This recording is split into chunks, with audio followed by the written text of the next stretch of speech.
오늘 본문의 말씀 요한일서 2장 중반부에 있는 말씀 2장 12절에서부터 17절까지 있는 말씀을 의지해서 말씀을 전하도록 하겠습니다.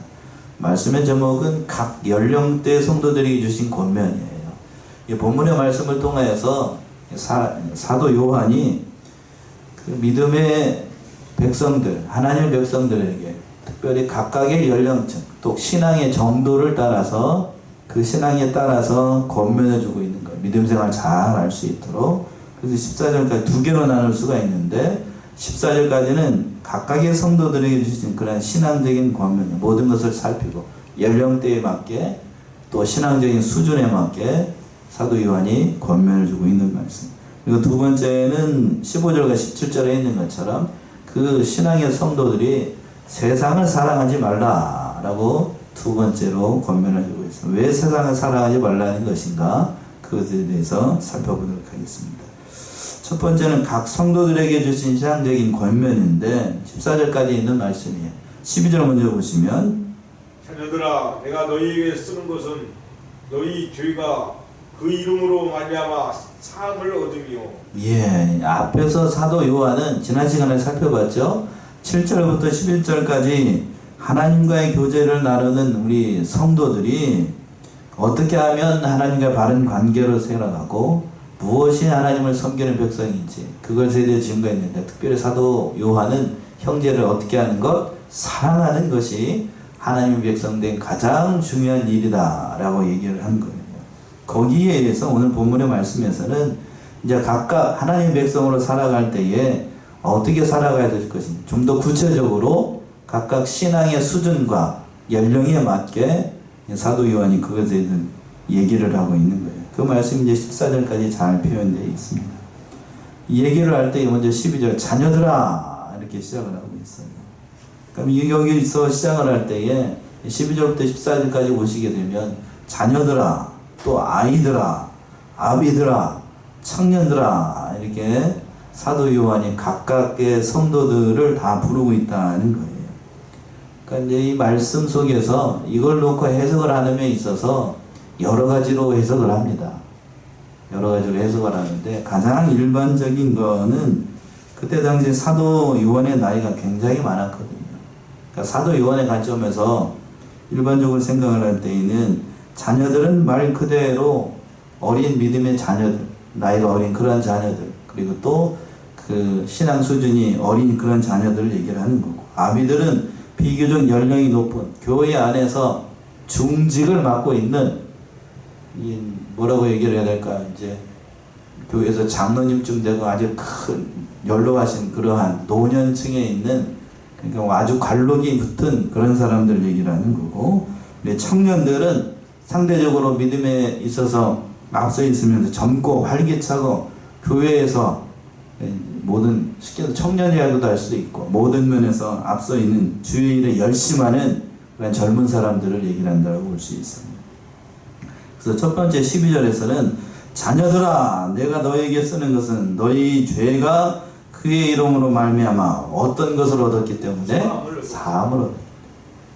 자녀들아 라고 얘기를 하는 건 즉 하나님을 믿는 하나님의 백성들을 통칭해서 자녀들이라고 부르고 있는 거고, 그러면서 자녀들에게 이 편지를 쓰는 이유가 뭔가 하면 바로 이 서신을 쓰는 이유가 성도들이 예수 그리스도를 믿어서 죄 사함을 받는 것이다 하는 거예요. 죄 사함은 예수 그리스도의 십자가의 구속을 통하여서 또 그 구속의 사건을 믿는 자들에게 하나님께서 주시는 특별한 은혜가 죄 사함의 은혜예요. 그래서 지난 주일에 그랬죠. 영접하는 자, 곧 어떻게 하는 자들? 그 이름을 어떻게 하는 자? 믿는 자들에게는 하나님의 자녀가 되는 권세를 주신다고 했어요. 역시 그 말씀이에요. 그 말씀.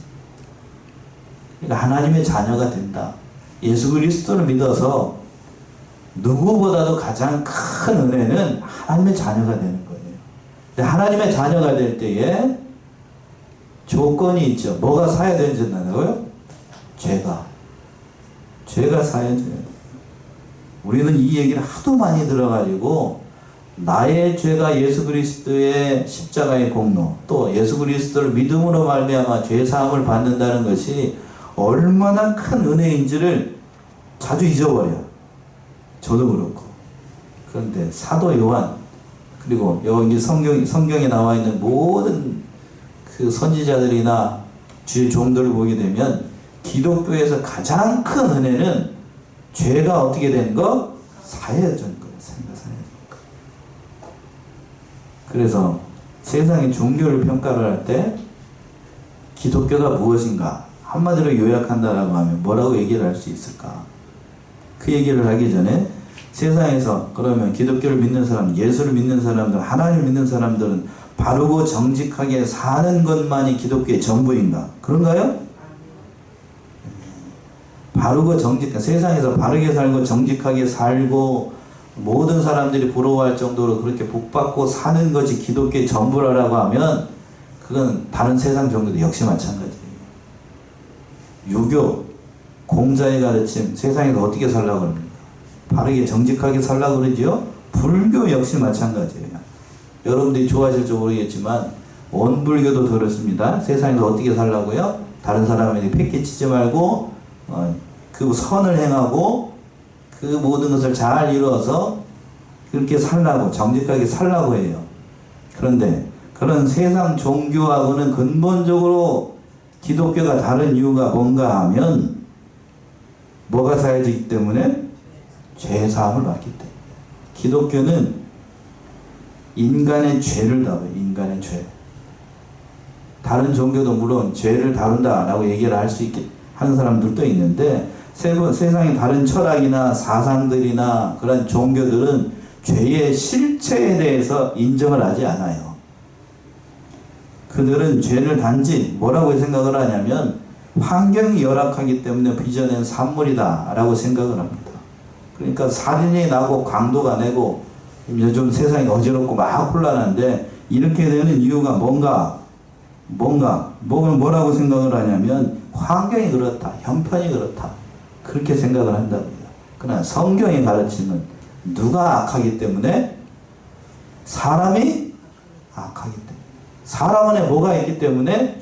죄가 있기 때문에 그렇다라고 분명히 얘기를 하고 있어요.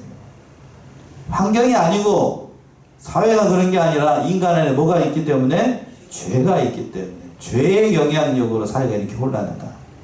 자, 로마서 3장을 가보세요. 로마서 3장 23절에서부터 24절 사도 바울이 정확하게 얘기하죠.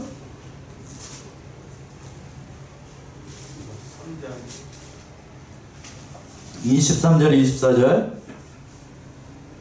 율법을 자랑하는 네가 율법을 범함으로 23절 모든 사람이 죄를 범하였으며 하나님의 영광에 이르지 못하더니 그리스도 예수 안에 있는 구속으로 말미암아 하나님의 은혜로 값없이 의롭다 하심을 얻은 자 되리이다. 정확하게 사도 바울이 얘기를 했어요. 모든 사람이 뭘 범했다고요? 죄를 범했어요. 세상의 다른 종교나 철학은 모든 사람이 죄를 범했다 이렇게 얘기하지 않아요.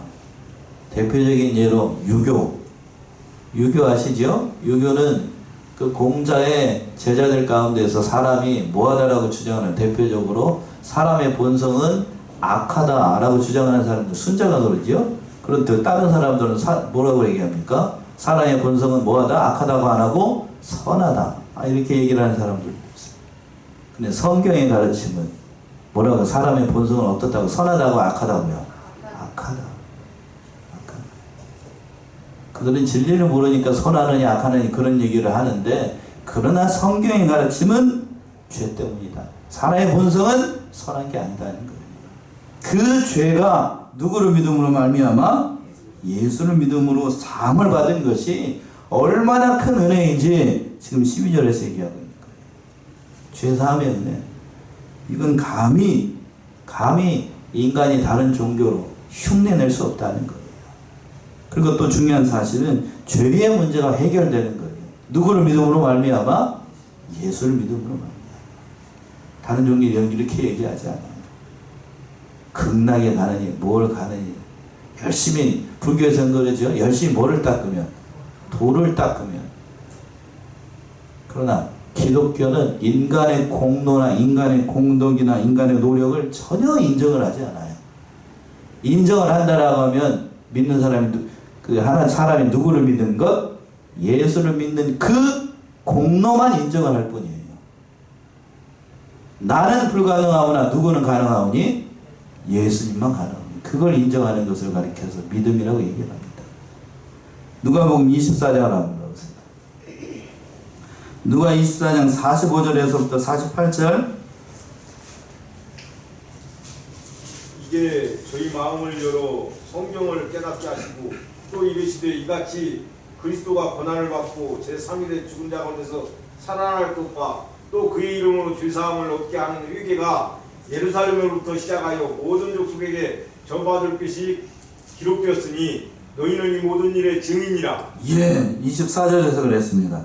또 그의 이름으로 뭐를 얻게 하고 죄사함을 얻게 하는 뭐요? 회개가 일어나도록 하는 것. 예수 그리스도를 믿어서 죄사함을 얻는 회개가 일어나도록 하는 것이 기독교의 본질이라는 거예요. 기독교를 얘기를 할 때에 누구를 믿어서? 예수를 믿어서 우리가 죄사함의 은혜를 얻는 것. 한마디로 기독교를 얘기를 하면 그거예요. 그 이유. 세상 종교에서는 그 얘기를 하지 않아요. 지금 사도 요한이 기독교에 대해서, 그러니까 우리가 받은 은혜에 대해서 정확하게 얘기를 하고 있는 거예요. 또 13절을 보시면 13절. 아비들아 내가 너희에게 쓰는 것은 너희가 태초부터 계신 이를 알미요 청년들아 내가 너희에게 쓰는 것은 너희가 악한 자를 이기었음이니라. 예, 이제 또 구체적으로 두 부류의 사람들을 가리켜서 얘기를 하고 있어요. 아비들아 내가 너희에게 쓰는 것은 너희가 태초부터 계신 이를 어떻게 하였으며 알았으며. 아비들이라고 얘기했어요. 그래서 아비들이라는 것은 혈연적으로 아버지뿐만 아니라 지식적이나 또는 신앙적인 면이나 그 모든 면에서 스승의 위치에 있는 사람이죠. 교회 안에서 말씀을 가르치는 사람들, 또 교회 장로들이나 초대교회 내에서 비교적 높은 연령에 있고 그 영적으로 풍부한 경험을 가지고 있는 신앙적인 연륜이 있는 그런 사람들을 얘기를 하는 거예요. 그 사람들을 권면하는 게 뭐라고 그랬냐면 내가 너희에게 이 글을 쓰는 것은 너희가 태초부터 계신 이를 알았기 때문이라는 거예요. 그래서 태초부터 계신 이가 누구일까라고 해서 이분이 누구일까에 대해서 이견이 있습니다. 성부 하나님일까 아니면 성자 하나님일까를 두고 얘기를 해요. 여러분들 어느 쪽이라고 봅니까? 태초부터 계신 이. 예? 성부 하나님은 제가 물어봤겠어요? 예, 성자 하나님. 요한복음식으로 얘기하면 그분이 누구지요? 말씀 3조야 되겠네. 말씀이라고 하신 분. 좀 고상하게 유식하게 이야기하면 앞자 로자로 시작한다고 그랬죠? 무슨 구스? 로고스. 그러니까 태초부터 계신이라고 하는 건 누구를 두고 얘기를 하는 거냐면 성육신하신 바로 예수 그리스도를 얘기하는 거예요. 그러니까 성육신하신 예수 그리스도를 너희가 알았다고 하는 것이 세상에서 가장 큰 은혜와 복을 받은 자이라는 거예요. 믿으십니까? 우리가 예수를 안다라고 하는 것, 예수를 믿어서 하나님의 백성이 된다라고 하는 것이 복 중에 복이고 은혜 중에 은혜라는 얘기예요. 사도 요한은 그 얘기를 하고 싶은 거예요. 그 얘기를. 하나님은 누구나 다 알죠. 유대인들이라고 하나님 모르는 사람이 있을까요? 그렇죠. 태초부터 계신 하나님, 그 모르는 사람이 어디 있어? 그런데 그 하나님이 인간의 몸을 입고 오셨는데 그분이 누구라는 얘기예요? 예수라는 얘기예요. 그 예수를 너희가 아는 것이 큰 복이고 은혜라는 얘기입니다. 사도 요한이 그 얘기를 하고 싶은 거예요. 그 얘기. 이 안다는 것도 또 그냥 단순히 그냥 머리로 안다는 게 아니고 어디로 안다는 거죠? 마음으로, 영으로, 체험적으로 안다는 얘기예요. 내가 부부 사이에서 이거 안다는 거는 그 얘기예요. 인격적인 관계를 통해서, 부부 관계를 통해서 그 남녀 사이 부부 관계에서 남편이 아내를 서로 아는 것처럼 그런 비밀스러운 관계 속에서 깊은 교제 속에서 서로를 다 아는 것처럼 예수 그리스도와 그 깊은 교제 속에서 모든 것을 아는 것, 그러한 체험적인 경험을 통해서 아는 것을 가리켜서 안다라고 얘기를 해요. 성경에서 안다는 것은 단순히 머리로 안다는 게 아니고, 그러니까 얼마나 깊이 예수 그리스도를 아는가, 여러분들도 그렇게 아시나요? 그렇게 아는 자의 복이 있다고요. 머리로만 아는 게 중요한 게 아니고. 그럼 또 두 번째 하반절에서 그랬습니다. 청년들아, 내가 너희에게 쓰는 것은 너희가 뭐한 자를 이겼기 때문에 악한 자를 이겼기 때문에. 그래서 문자적으로 청년들이라는 사람은 젊은 사람들 얘기를 해요. 젊은 사람들. 근데 여기서 문자적인 의미보다도 그 영적인 전투를 할 때 최전방에서 싸우는 그러한 투철한 사명감을 가지고 영적인 능력을 가지고 있는 그런 사람들이에요. 젊으면 체력이 좋잖아요. 힘도 좋고. 그러니까 사단 마귀와 또 영적인 분별력이 강해가지고 아비들이 노련하다고 하면, 앞에 아비들이 신앙적으로 노련하다라고 하면 청년들이 힘이 세서 마귀하고도 어떻게 할 수 있어요? 대적해서 싸울 수가 있어요. 진리의 싸움을 굳게 싸워나갈 수가 있다고요. 그걸 얘기를 하는 거예요. 그러니까 여기서 악한 자라고 하는 것은 누구를 가리키는 거냐? 바로 사단을 가리켜요. 사단.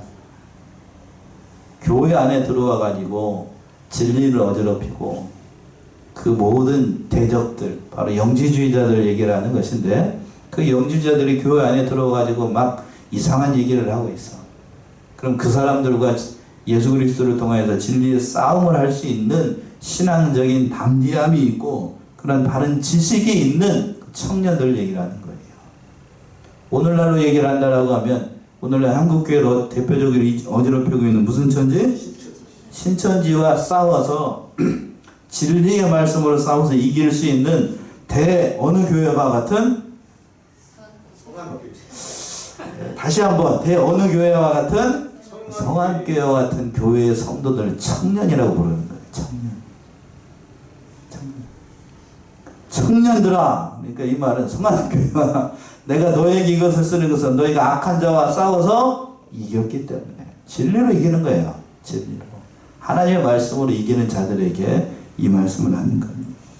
그러니까 이 말씀 속에서 참으로 믿음으로 승리한다는 사실, 말씀으로 이긴다는 사실이 얼마나 귀한 일인지를 얘기를 하고 있는 겁니다. 또 14절 보시면 다시 권면해 14절. 아이들아, 내가 너희에게 쓴 것은 너희가 아버지를 알았음이요. 아비들아, 내가 너희에게 쓴 것은 너희가 태초부터 계신 이를 알았음이요. 청년들아, 내가 너희에게 쓴 것은 너희가 강하고 하나님의 말씀이 너희 속에 거하시고 너희가 흉악한 자를 이겼습니다. 예, 14절에서 보시게 되면 아이들아 라는 말로 바뀌었어요. 12절에서는 뭐라고 그랬고요? 자녀들아 라고 얘기를 했고, 14절에서는 뭐라고 그랬고? 아이들아 라고. 부르는 대상이 달라졌어. 부르는 대상. 부르는 방법이 달라졌다.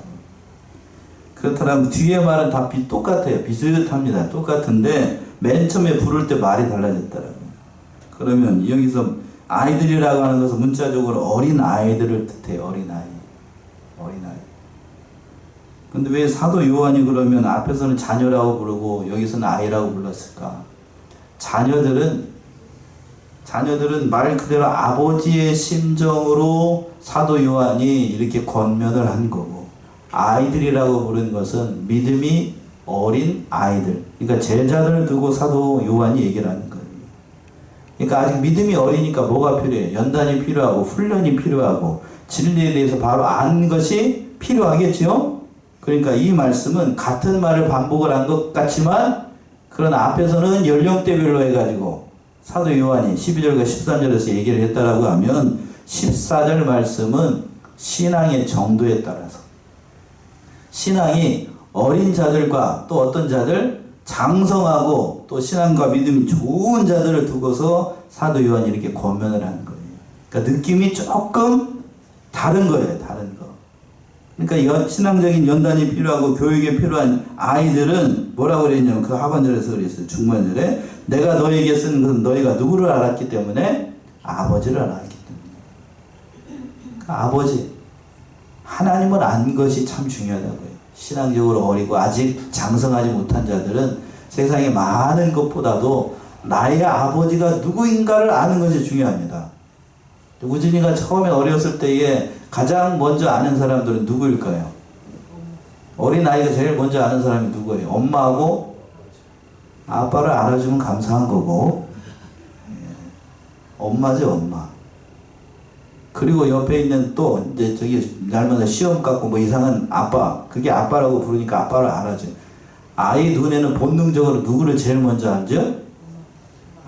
엄마를 알잖아요. 그러니까 우리는 본능적으로, 어린 아이들은 본능적으로 거듭나게 되면 우리는 누구를 아는 거예요?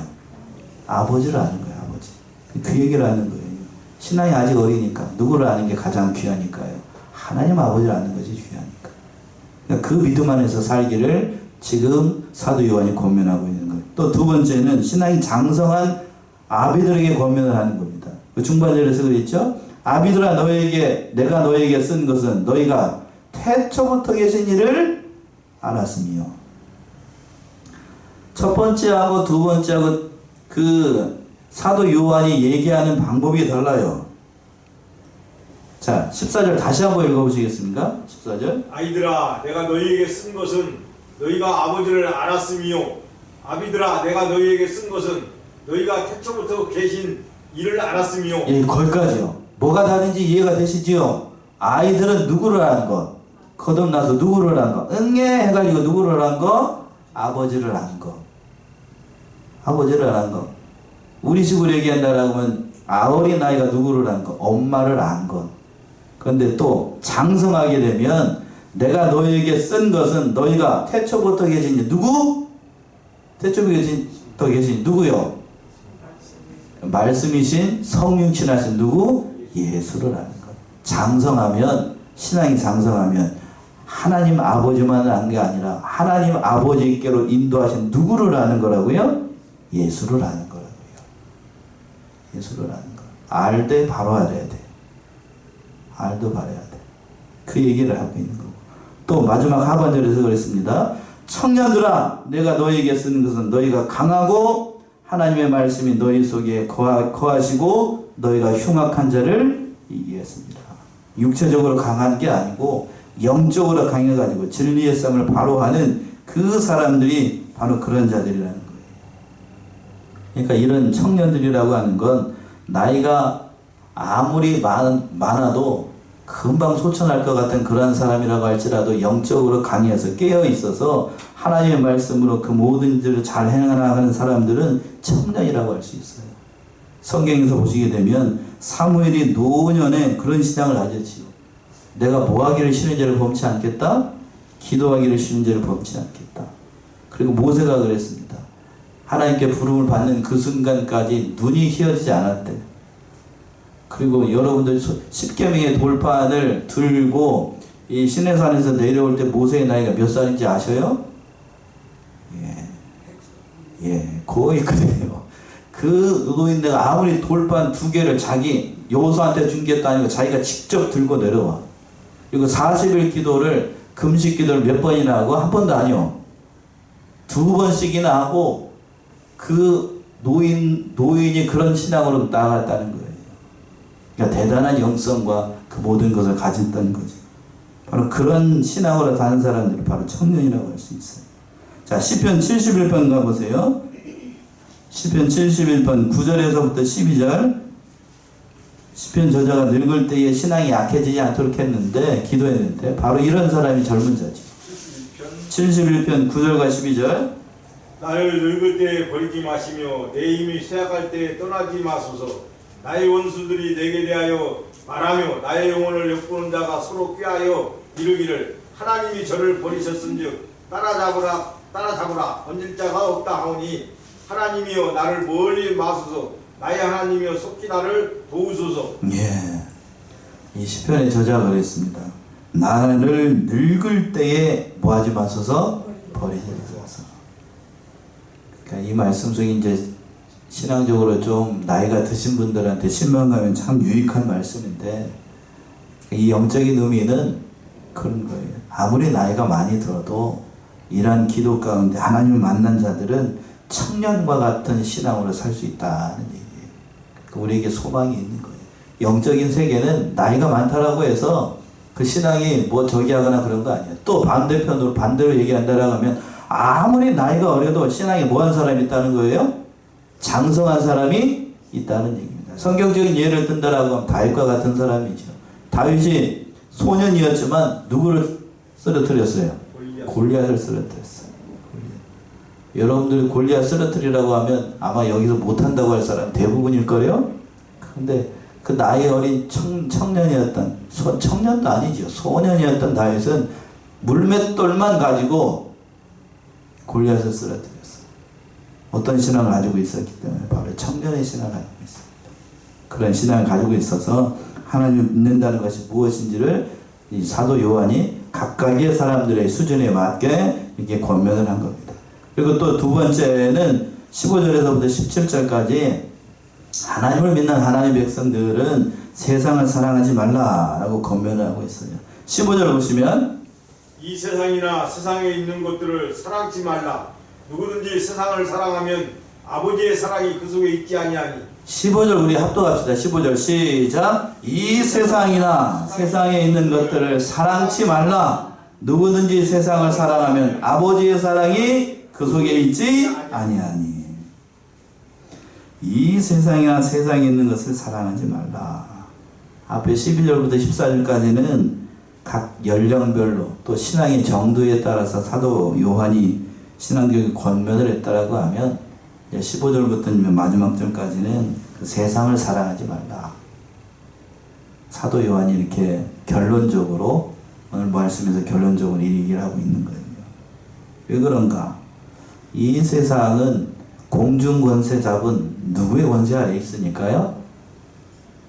마귀의 권세 아래 있으니까. 여기서 세상이라고 하는 건 헬라어로 코스모스인데 여기서 두 가지로 생각을 할 수 있어요.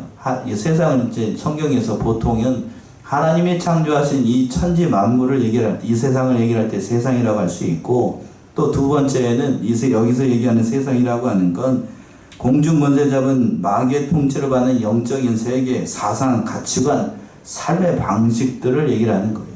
그럼 여기서 사도 요한이 얘기하는 세상이나 세상에 있는 것이라고 하는 건 하나님이 창조하신 그 세계겠어요? 마귀가 다스리는 그 세계를 얘기하겠어요? 마귀가 다스리는 그 세상. 그 세상 사랑하지 말라고요. 사랑하지 말라라고 했어요. 사랑하지 말라. 우선순위에 있어서 하나님보다 더 사랑하는 건 성경에서 뭐라고 얘기를 하냐면 하나님보다 더 사랑하고 더 의지하고 더 지배받고 이병규 목사님은 그랬네. 그건 뭐라고 얘기를 했습니까? 우상이라고 얘기했어. 우상. 하나님보다 더 의지하는 더 사랑하는 다 우상이라고요. 왜 그런가? 그 하반절에서 그랬죠. 누구든지 세상을 사랑하면 아버지의 사랑이 그 속에 있지 아니하다. 세상을 사랑하면 하나님의 사랑이 그 속에 있을 수가 없어요. 왜? 세상을 살아가는 것은 하나님보다 더 의지하는 거니까. 우상을 섬기는 거니까. 우상을 섬기는데 하나님의 사랑이 그 속에 있을 수가 없잖아요. 또 16절에서 보시면 16절. 이는 세상에 있는 모든 것이 육신의 정욕과 안목의 정욕과 이생의 자랑이니 다 아버지께로 쫓아온 것이 아니요 세상으로 쫓아온 것이라. 야, 16절도 우리 중요하죠. 16절 합독합시다. 시작. 이는 세상에 있는 모든 것이 육신의 정욕과 안목의 정욕과 이생의 자랑이니 다 아버지께로 쫓아온 것이 아니오 세상으로 쫓아온 것이라. 이 세상에 있는 모든 것이 사도 요한의 관점에서는 세 가지로 쫓아온 거래요. 모든 것이 첫 번째 무슨 정욕? 육신의 정욕. 육신의 정욕.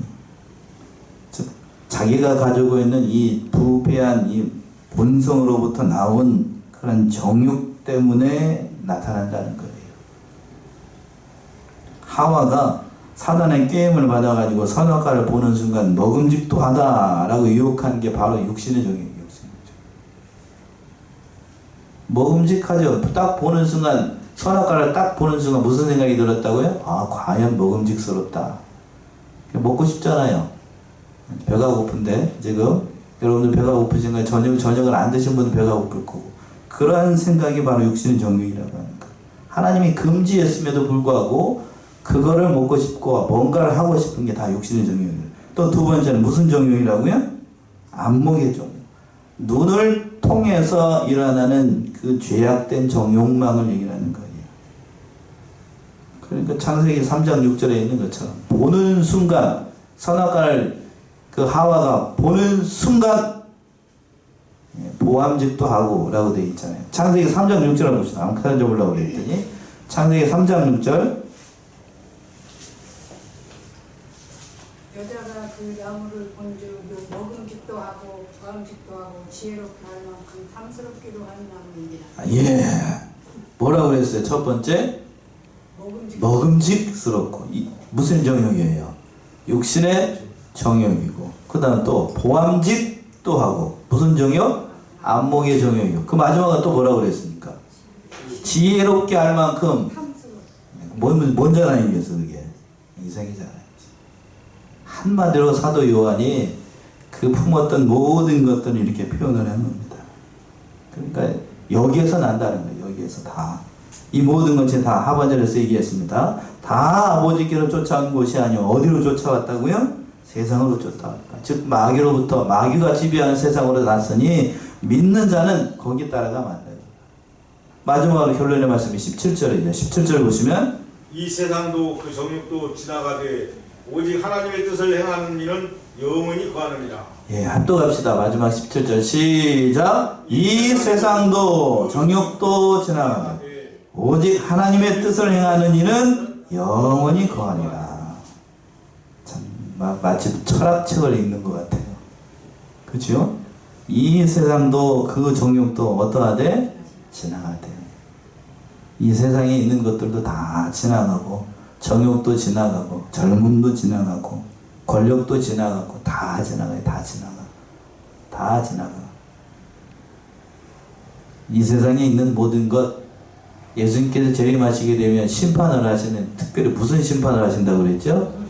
불심판을 해요.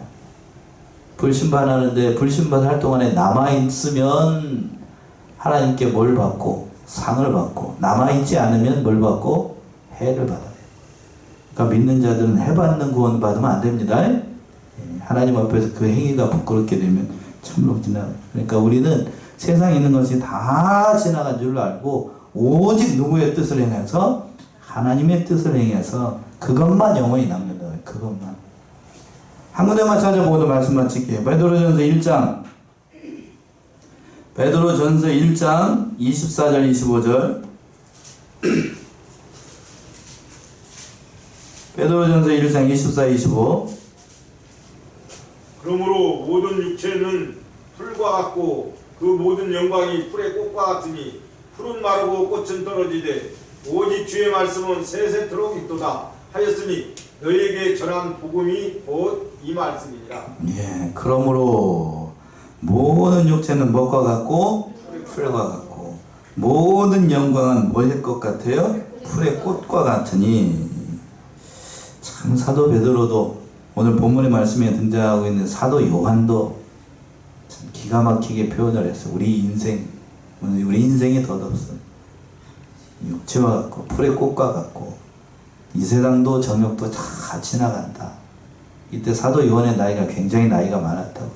그 젊음도 그 열정도 그 모든 건 다 지나가는데 하나님의 뜻대로 행한 것만 남는다고요. 그러니까 이 사실을 기억해서 하나님의 뜻을 이뤄나가고 하나님을 기쁘시게 하는 사랑하시는 성도님들 모두가 되시기 바랍니다.